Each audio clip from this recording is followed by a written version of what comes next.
Got Talent នាំជួនជាពិសេសដោយ ស្រាបៀរអង្គរប្រទេសខ្ញុំស្រាបៀរខ្ញុំបេះដូងខ្មែរសាប៊ូកក់សក់ឃ្លាមានអង្គរស្រស់ស្រាយពិតប្រាកដខ្ញុំមានអ្វីត្រូវលាក់បាំង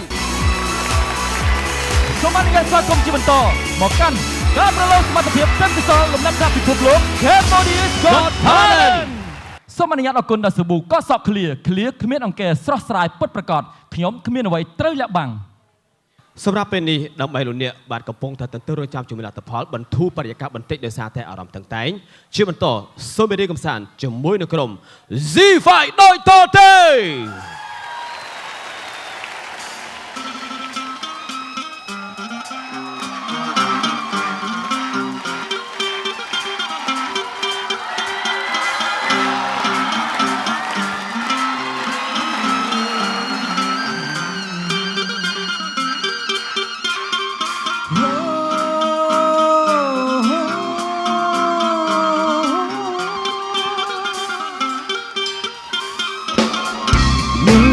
ជួងណាជីវ៉ាក៏ស្អាតចារឹងសុភឿនផ្លូវធ្នូអូនពាក់អាវប៉ាន់ស្លៀងសំពត់ហោដើរមុខអង្គរដោយអមសារ៉ាហុំចេញពីថ្មក្រអូដូចការរំដួលបានឃើញអូនភ្លៀមឈាមរត់មិនស្រួលណាទៅឋានសួគ៌ដើរចាត់ក៏ច្រើននឹងច្រើនដូចច្បាស់ថាស្រងខ្លួនឯងល្អជាងគេស្រីខ្មែរស្អាតពីហមជាតិសាច់ស្អាតគ្រាន់តែមានរមៀមិនចាំបាច់មានមេម៉ែអូនក៏ញ៉ាំប្រហុកចូលចិត្តសំឡងកកោមុខម៉ែឆ្ងាញ់ជាងគេអូ I love my girl បងស្រឡាញ់ស្រីខ្មែរអូននិយាយអង់គ្លេសសេពីរੂអូ I love my girl បងស្រឡាញ់ស្រីខ្មែរតើបងមានសំណាងបានអូនទេ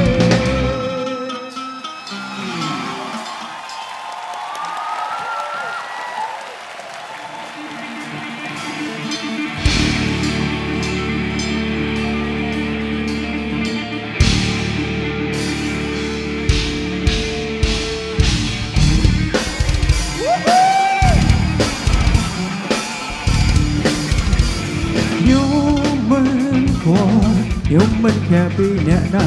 មានសង្សារក៏ជីវិតខ្ញុំរត់ធម្មតាចងរីករាយកុំពាក់ព័ន្ធនឹងស្នេហាមិនមែនថាលេងទេតបយើងជំនឿយើងមកសន្យាគ្នាអារម្មណ៍យើងគឺដូចគ្នាចិត្តគិតតែសប្បាយតែមួយទៅខ្វល់អើយចាក់គ្នាមិនជាអ្នកទេមិន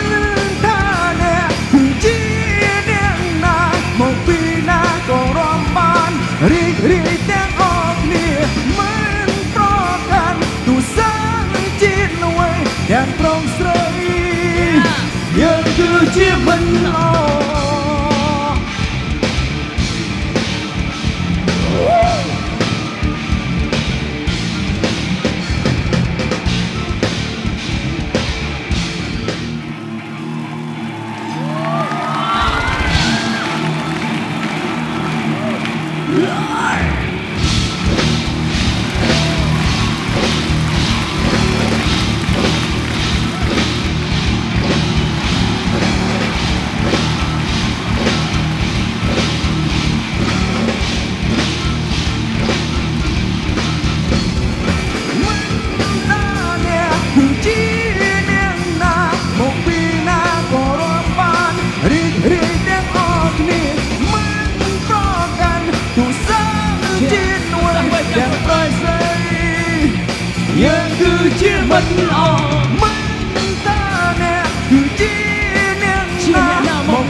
ជំរាបសួរលោក Zono បាទ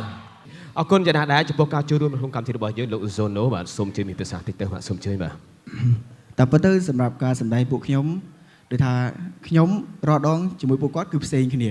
ប៉ុន្តែថ្ងៃនេះគឺពិសេសត្រង់កម្មវិធី Cambodia Got Talent Final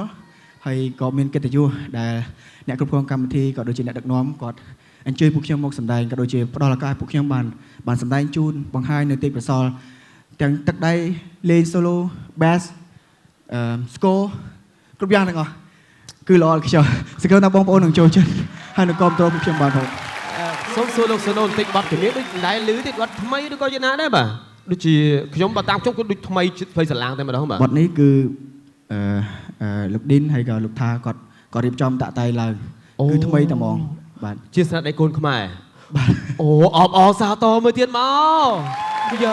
ដល់ម្លឹងបាទអញ្ចឹងដើម្បីតម្រូវតាមពេលវេលាសិក្សាសូមលោក Zono ធ្វើការបញ្ជាក់ក៏ដូចជាអារម្មណ៍ពេលនេះតែមានអ្វីជូនពរដល់បេក្ខជនទាំង14ដល់ការសម្ដែងនេះបាទសូមជួយបាទ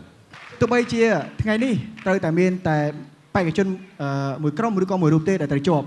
អញ្ចឹងទេក៏សូមឲ្យពួកគាត់កុំអាលអន់យើងនឹងមានកម្មវិធីបន្តទៀតដើម្បីបង្ហាញនៅទេពកោសល្យហើយក៏ឲ្យពួកគាត់ខំប្រឹងក៏ដូចជាបទពិសោធន៍ថ្ងៃនេះផងដែរ អរគុណចំពោះលោក Zono ក៏ដូចជាក្រុម Z5 ដែលបានផ្ដល់ជាបរិយាកាសរីករាយក៏ដូចជាបន្ធូរនៅវេទិភាពតានតឹង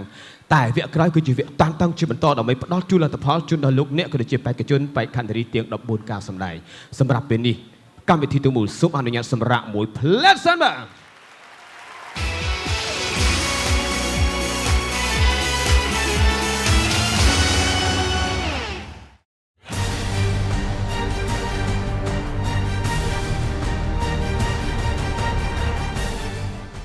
សម្រាប់ពេលនេះពេលវេលាដែលលោកអ្នកទន្ទឹងរង់ចាំអស់ជាច្រើនខែបានចូលមកដល់ក្រោមវិនាទីមួយដែលក្តៅគគុកពោពេញដោយភាពរន្ធត់រំជួលចិត្តពីការប្រកាសលទ្ធផលនៅពេលបន្តិចទៀតនេះ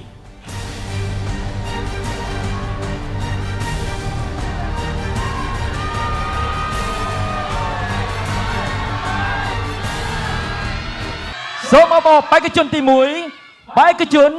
ជាសូជាតិបេក្ខជនយើងពិសាលសូមអបអរសាទរអេសវណ្ណដាសាទឧត្តមវ៉ាន់ចេស្តាកែលសារិនអៀងស៊ីផូវត្តឆាយគង្គាសេងរតនាយឿនពិសីសឿនស្រីណែតហ៊ុនប៉ែនព្រំសុករីណា បេក្ខជនលេខរៀងទី11អេថារិតនិងឈុនម៉ារីណែតអបអរសាទរបេក្ខជនទី12គឺបេក្ខជនសសុផល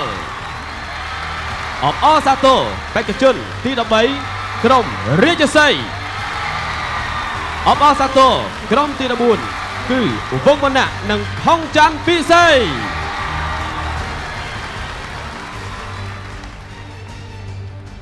លោកអ្នកកំពុងទៅរងចាំជាមួយនឹងអ្វីដែលជាលទ្ធផលតែអមាញ់មិញគ្រាន់តែជាការពញ្ញាអារម្មណ៍ជូនឲ្យលោកអ្នកតែប៉ុណ្ណោះនេះជាលទ្ធផលពិតនៅក្នុងដៃរបស់ខ្ញុំបាទសូមជម្រាបជូនចំពោះបេក្ខជនដែលជាប់នៅក្នុង Top 3 នោះបានទៅលើក្រុម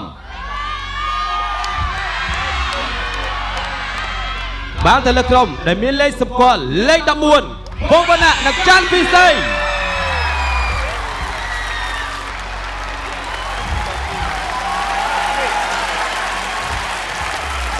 ជាបន្តចំពោះក្រុមដែលជាប់នៅក្នុង Top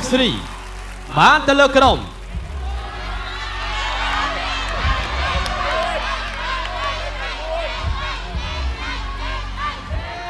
ដែលមានលេខសម្គាល់លេខ7យឿនពិសី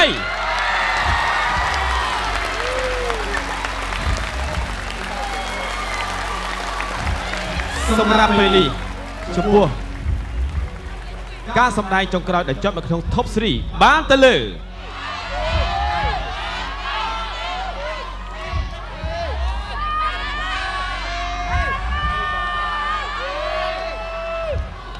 ការសម្ដែងដែលមានលេខសម្គាល់លេខ9ហ៊ុនប៉ែន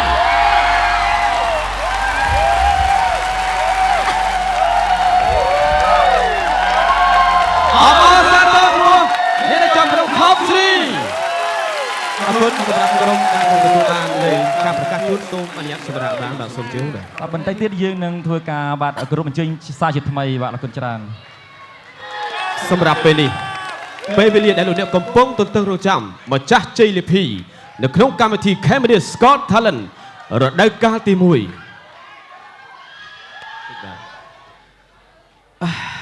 តាំងតែមែនទែនដល់ពេលនេះទម្ងន់ធ្ងន់ដោយភ្នំព្រះសុមេបានសង្កត់មកលើខ្ញុំដែលពេលនេះមិនដឹងថាតើការសម្ដែងរូបណាដែលត្រូវជាប់ជាម្ចាស់ជ័យលាភីម្ចាស់ទឹកប្រាក់ដ៏ច្រើនសន្ធឹកសន្ធាប់100លានរៀលទេដូច្នេះសម្រាប់ម្ចាស់ជ័យលាភីរដូវកាលទី1នៃកម្មវិធី Camedia's Got Talent ម្ចាស់ជ័យលាភីទឹកប្រាក់ចំនួន100លានរៀលសិល្បករជាន់ថ្មីនៅក្នុងទូរទស្សន៍ហង្សមាស HD TV និងទូរទស្សន៍រស្មីហង្សមាសបានទៅលើបេក្ខជនគឺយួនពិសីអបអរសាទរលោកសាទរនេះរបស់លោកយួនពិសីយួនពិសី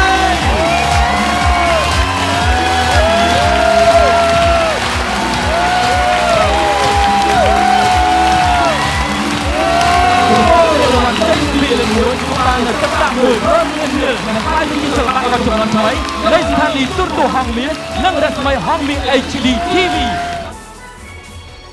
អរគុណសម្រាប់ពេលនេះបាទគឺថាអរគុណរាល់ការតាមដានរបស់លោកអ្នកដែលតែងតែយកគ្រប់គ្រងកម្មវិធីរបស់យើងជូនពរឲ្យអ្នកទស្សនាទាំងអស់ទទួលបានក្តីសុខក្តីចម្រើនក៏ដូចជាការសម្រេចគ្រប់ភារកិច្ច